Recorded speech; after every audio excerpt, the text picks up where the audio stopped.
अस्सलामु अलैकुम। अस्सलामु अलैकुम। हम करे बात दलीलों से तो रद्द होती है। हम करे बात दलीलों से तो रद्द होती है। उनके होठों की खामोशी भी सनद होती है। और सर से गुजरा ही चला जाता है वो पानी की तरह। जानता भी है कि बर्दाश्त की हद होती है।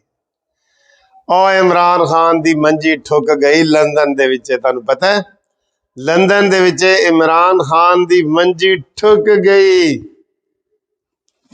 क्या हुआ है आपको पता है क्या हुआ है? मैं पहले ये आपको बता दूं कि जो नून लीग है ना, सब कुछ उसके हाथ में है। नून लीग में आप देख लें, दूसरी पीपल्स पार्टी है, मौलाना फजल रहमान साहब है, वो कुछ भी कहीं देने ना पंजाब में कुछ दे सकते हैं ना वो मरकज में कुछ दे सकते हैं। देने की पोजीशन में नहीं है, देने की पोजीशन में नून लीग है। अब जो फाइनल वहां पे बातें तय हुई हैं ना, वो आपको बताते हैं। और इधर जो पहले इन्होंने सारी ऑफर की थी पंजाब में, मेन हर चीज पंजाब से जुड़ी हुई है, ये ज़हन में रख लेना। जो मरकज का अदम एतमाद है इमरान खान के खिलाफ, हुकूमत के खिलाफ, उसका नतीजा पंजाब से निकलेगा। पंजाब में हर चीज जुड़ी हुई है। उस्मान बुज़दार तो गया, वो तो किस्सा पारीना हो गया ना जी, वो तो किस्सा पारीना हो गया। उसका तो इमरान खान ने भी इस्तीफा लिख के लिया हुआ है। ठीक है, अब आप देखें, नून लीग ने पहले ये तय किया था कि हम जी मौलाना फजल रहमान साहब ने, आसिफ अली जरदारी ने कहा था कि परवेज लाई को वजीर आला बना दो। तो नून लीग के तहफ़्फ़ुज़ात थे, वो ये थे कि जनाब अली ये तो आइंदा मुस्तकबिल में या वजीर आला बन गया तो इसने नून लीग की जड़ें काटनी है, पंजाब में अपनी जगह बनानी है। ठीक है, इसलिए शहबाज शरीफ ने कहा था कि भाईजान फैसला करेंगे, बहू जी फैसला करेंगे, बड़े नवाज शरीफ साहब फैसला करेंगे।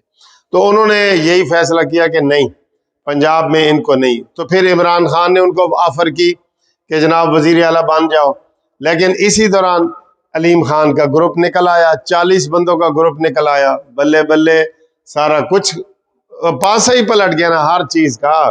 काफ लीग वाले भी माइनस हो गए, सारा कुछ हो गया। अब इस वक्त ताज़ा तरीन सूरत हाल ये है कि 3 घंटे तक नवाज शरीफ की अलीम खान से लंदन में मुलाकात हो गई है।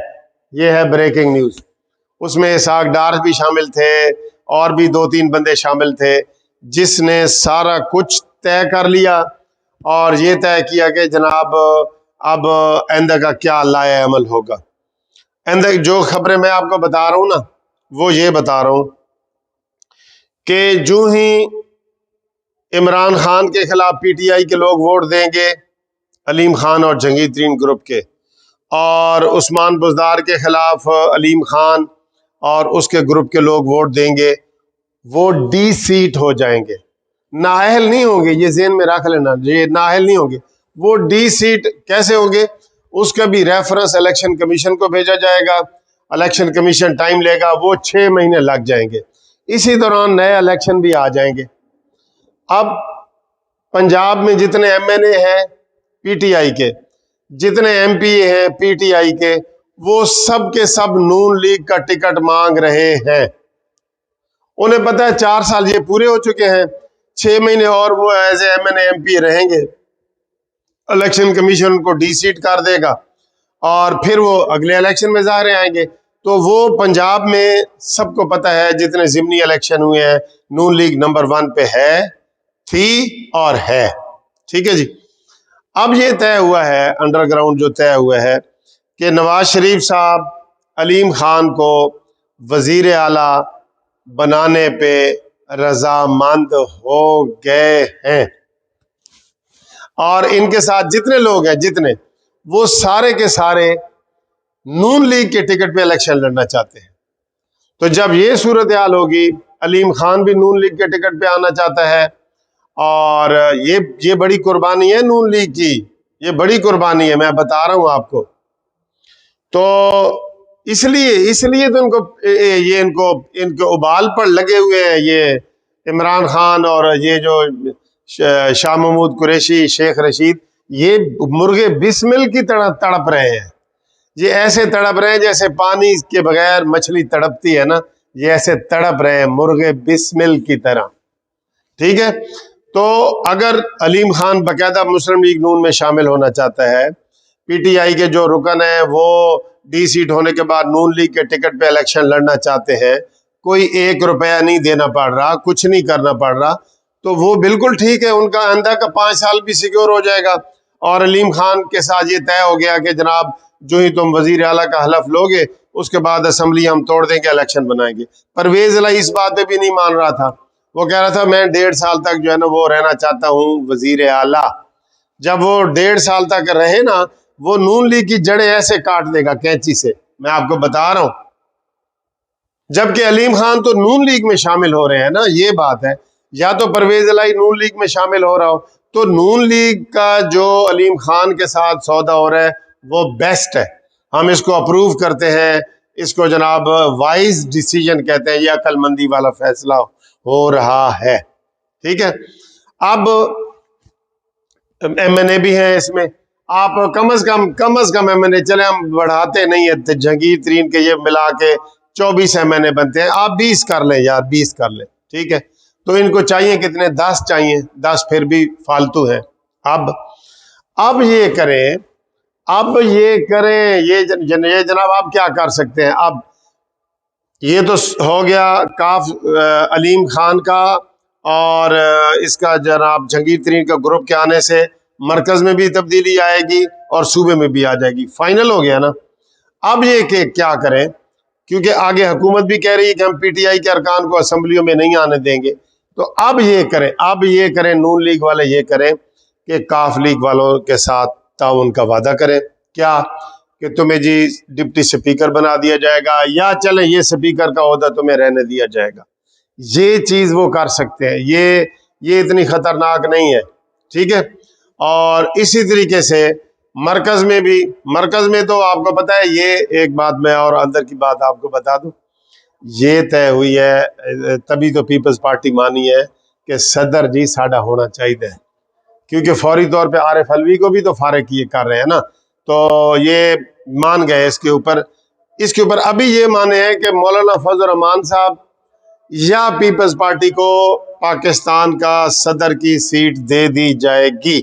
अजान हो रही है, मैं 1 मिनट बाद में आता हूं।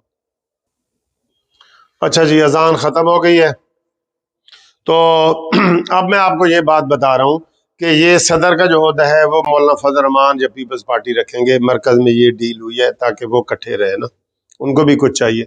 अब जो पीपल्स पार्टी है ना, वो एमक्यूएम को सिंध में कुछ ना कुछ दे सकती है, डिप्टी स्पीकर का ओहदा या 2-4 वजारतें दे सकते हैं। ठीक है, काफ लीग को पंजाब में स्पीकर का ओहदा दे, तो इन दोनों को भी साथ मिलाएं, ठीक है। जो बाप पार्टी है वो वैसे वो आजाद ग्रुप है, तो वो वैसे आपको वोट दे देंगे, 5 में से 3 बागी हो चुके हैं, तो 5 और 7 12 ये एमक्यूएम के, और मिला के 12 ये बनते हैं। ठीक है, इनको तो वो नहीं ना रोक सकते, जो उनकी नई पॉलिसी सामने आई है, इनको नहीं, तो ये 12 वोट भी आ जाए, 62 और 12, तो फिर भी जो है ना वो 74 वोट बनते हैं, जो अदम इतमाद पूरा हो जाता है। ठीक है, ये इनकी स्ट्रेटेजी है। तो काफ लीग को भी जाया ना करें, उनको डिप्टी स्पीकर या इस तरह का ओहदा रखे, उनको जब उधर से कुछ नहीं मिल रहा वो लाजमी आएंगे ना, माइनस जो हो गया, बेवजन हो गए हैं ना वो। और काफ लीग नून लीग वाले जो एमक्यूएम वाले हैं उनको भी साथ मिलाएं, सिंध में उनको जो है पीपल्स पार्टी फायदा दे सकती है। ठीक है, और मरकज में भी जब शहबाज शरीफ साहब वजीर आजम बनेंगे माशाल्लाह इंशाल्लाह, तो उनको 1-2 वजारतें उधर मिल सकती हैं, जितनी इस वक्त उनके पास है वो मिल सकती हैं उनको। ठीक है, तो ये सूरत हाल है, ये जनाब पूरी प्लानिंग कर ली गई है, इसलिए हुकूमत की नींदें उड़ी हुई हैं। उन्होंने रात को पार्लियामेंट लाजिज वाला ड्रामा किया, सारा कुछ किया, लोग उनके दिन ब दिन इमरान ने जो गालियां निकाली हैं दिन ब दिन निकलते जा रहे हैं उनके।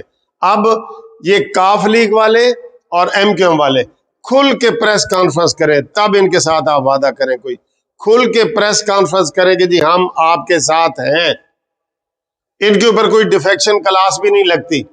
ठीक है, ये इत्तेहादी है ना, ये लाजमी खुल के कहें, ये मैं आपको कह रहा हूं। अंदर खाते जो है ना जाके फिर कुछ भी हो सकता है, तो इनका खुल के आना जरूरी है, इनके साथ भी डील जरूरी है। तो शाबाश जनाब, नून लीग वाले बड़ा जबरदस्त काम कर रहे हैं माशाल्लाह। नवाज शरीफ साहब ने मंजी ठोक दी है, और जो बाकी कसर रह गई है वो इधर हमजा शहबाज, मरीम नवाज और शहबाज शरीफ साहब मंजी ठोक देंगे। सब कुछ निकल आएगा। इमरान खान, जो तुमने जाती दुश्मनियां पाली हैं ना, वो वापस आएंगी, वापस आती हैं। जो गालियां आपने दी हैं वो आपको वापस आ रही हैं, देख ले। कल बिलावल भुट्टो ने क्या आपको कह दिया, सब चीज वापस आती है। ये गालियां, उलामे, गिले शिकवे, ये गीबतें, ये सब चीजें वापस आती हैं। ठीक है, तो ये ब्रेकिंग न्यूज है जो इंशाल्लाह ताला आपको बताएंगे। 100% कामयाबी है जी, 100%। कानूनी टीवी जिंदाबाद, जस्टिस पार्टी भी जिंदाबाद और मुनसिफ अवान भी जिंदाबाद।